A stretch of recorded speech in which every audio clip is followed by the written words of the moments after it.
you alluded to all these other cars. Well, they're not really all cars. A good portion of them are trucks. Yes, Do you think, I do lump them. yeah, no, Okay. and I know what Yeah. you meant, but do you think that that actually might be really, if like Ford is actually coming out with an electric I F-150, hope everyone, yeah, so. I hope so. No, you're right. In fairness, I say cars about like all things passenger retail stuff. Yes, there are more trucks and SUVs coming. That is a spectacular thing.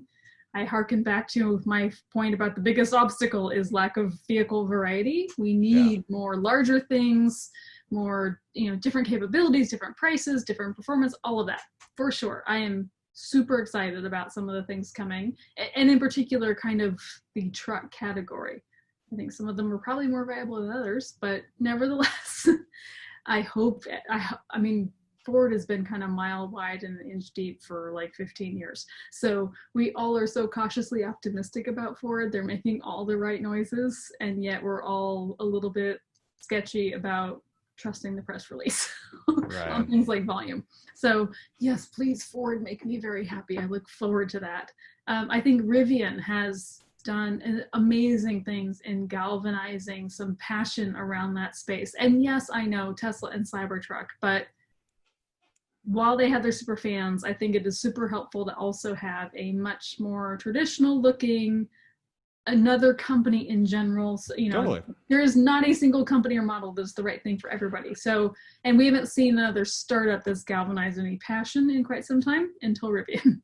So I'm very happy to see them come along and with a very different approach because again, variety and the partnership with Ford and Amazon and so on that will hopefully help keep them a little bit more substantial for, while they work through the inevitable startup stuff. Yeah, I think Rivian's a really interesting one. And what it's good to hear is like they had it sounds like they had some layoffs, but it wasn't everyone had that. Right. Whereas like there have been, it sounds like Biden, I think just may have gone bankrupt and a couple others who were kind of more around that same mark where they've had all this money. They pretty much almost have a built product, but Yep. it sounds like of the ones that are in that phase, it's really Rivian, maybe Lucid, uh, which I'm still not a big fan of the name of it, but Rivian seems to be the one that also kind of has that niche of where they're going after, of actually building trucks that people could actually live with. They're very beautiful, very well loaded, a little on the expensive side, but I think for what they do, they're actually pretty good buys. What I going back, you said it, so we got to talk about it a little bit. The Tesla Cybertruck, Yeah. while obviously it's its own thing, it's shocking. I know, once again, the thing I think that's kind of cool about it is I know people who are super conservative contractors to millennials that have like driven only VW Golfs that have reservations for it. Whether both of those guys that will actually go through it is a whole nother thing. But that is also where kind of how Tesla kind of led in the sedan space and some little work in SUV. Seeing them go into the truck space, I think, is finally a bit of a punch to Ford and like GM to like finally start getting in where they make all their money off of. And Yeah, I I think think, yeah. all the things about the Cybertruck, whether you want to say yay, nay, or whatever, honestly, the most impressive thing that I don't think gets a lot of talk is its price. If they can actually execute upon it for its price, especially in the base version and the range, it's pretty impressive. And then obviously you got the top one that's coming out, but even like when you get into the F-350s and the trucks of the world, it's not really that different. Right. And yeah, Well, it's so a cattle. To me, what it is it's not like completely new, and it's obviously Tesla being Tesla, but it is a bit of a.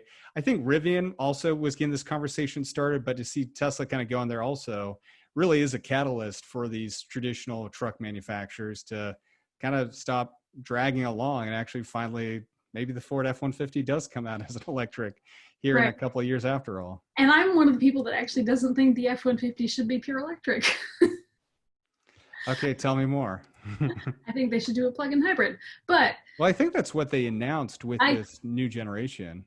I well, don't like know. I I said, don't know the they've range of been it. super nebulous about all of it. So Okay. all things forward is like, we'll wait and see what actually happens. I think Right. Rivian has done more to truly challenge GM, Ford, Chrysler. It's a closer hit. I think Tesla, I mean, I completely understand the contribution Tesla made. I know the truck has galvanized lots of people. It's a very different approach. I like that there are two completely different approaches. I look forward to seeing them hit the price they've announced. I do not yet give them credit on that particular front, if only because they have never hit a price target on any previous vehicle. So why should I automatically assume and give them preemptive credit for doing it on this one? You know, in their defense, though, not to seem like I'm always on their side, I do have, I mean, it's a big asterisk, but I do have a friend, one of the few people that actually got the $35,000 Model 3, where it's like super stripped down. It's like a completely off the menu option. I have a friend is really making the case you're trying to make here. I'm just saying it exists. It's not common by any means. I'm not going to defend it. I expect the same kind of thing. Yeah. Just like the $49,000 original Model S, to the extent it exists. Yeah. One of the things with Tesla, devil's advocate is fine, and that is completely fine. Yeah.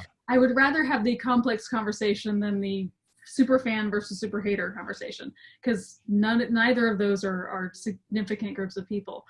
But I am often cautious around the double standards for Tesla. There are points at which they do great things and therefore should get some grace on other stuff. Yeah. There is also the points at which I kind of constantly ask, would we accept this from anybody else? And if this is their 6th vehicle, probably. Right.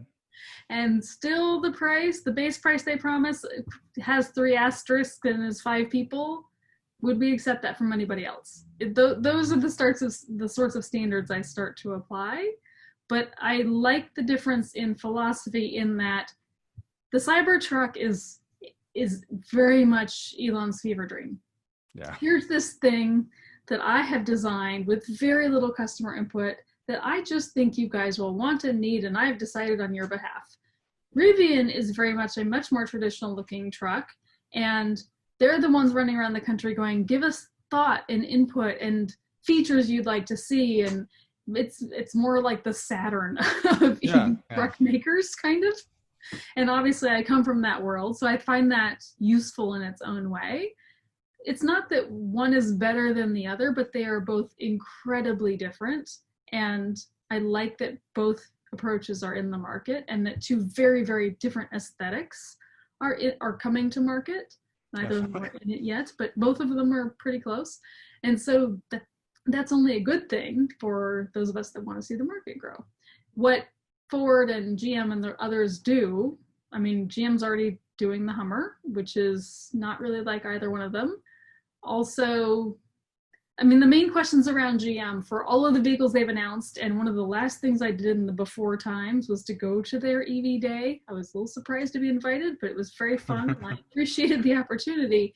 But while they have lots of vehicles I think will actually resonate with lots of the market, the volume and distribution and things like that are big open questions for me. So when I went, a bunch of their PR guys kind of took me aside at various points and were like, we're going to convince you tomorrow when we show you our dozen vehicles. And of course, my response was always very similar.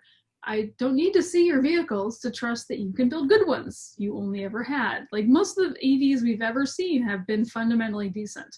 We subjectively like one versus another, but there's not really any EVs built by an incumbent manufacturer that we go, oh my God, I'm so sorry you got that. Ooh, yeah. That's terrible. So, convincing me you can build a decent EV truck is not really the mission here. Convincing me that you can get behind it and want to market it and want to sell the socks off of it and all of those other things are the mission for you when it comes to people like me. Other people are happy to see trucks on the stage and that's fine. Right. But it's the same thing with Ford and all of the others. Like, show me, don't tell me that it's not just I can build a decent one thing, but I want to build 50,000 of those things in year one and sell them nationwide. That's what we're joining us. Be sure to visit our website, connectingthegrid.com.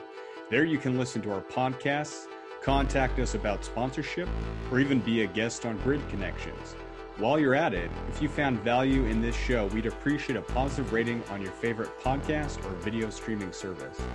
Or if you'd simply tell a friend about the show, that would help us out a lot too.